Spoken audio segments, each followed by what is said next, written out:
All right, so every week on my calls with people just like you who are looking to start your own recruiting businesses, I'm often asked, I don't know what niche to get into, which industry, which niche should we get into? I have a lot of husband and wife teams that are just kind of like struggling with this and it's keeping them up at night. And here's what I'll tell you, don't let that stop you from starting your recruiting or staffing agency, right? There's so many areas that you can get into.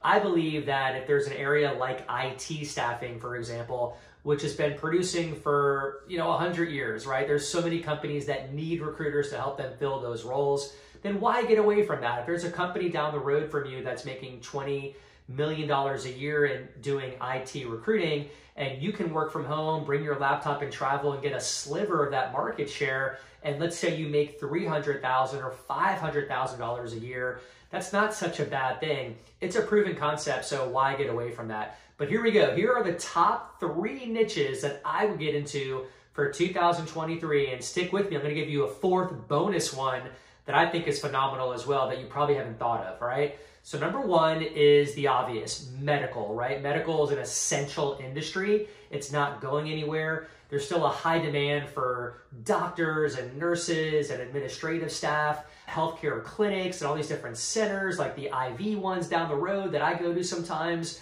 to replenish. They always need to hire people there. So that is a great industry to get into. It is recession proof, as we know. I would definitely stay focused on medical. I think you could do really well there and make some placements. Number 2 would be education, okay? Education has historically always held up in economic downturns.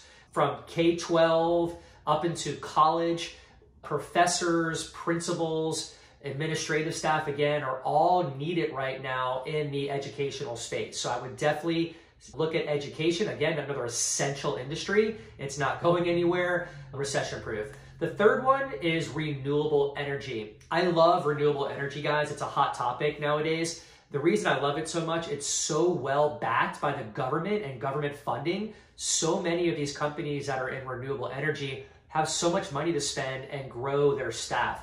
So that's a wonderful niche to look into. You could do that across the whole world right now, especially in the US. And what I also like about renewable energy are the skill sets, the trades, right? They're a little bit higher level. So engineers, project managers, construction managers, these are really good roles to where you could possibly get a retained search, a payment up front, and not work for free. And you're dealing with a level of sophisticated people who aren't gonna like back out on you or not show up day 1 at work or not show up for your client's interview.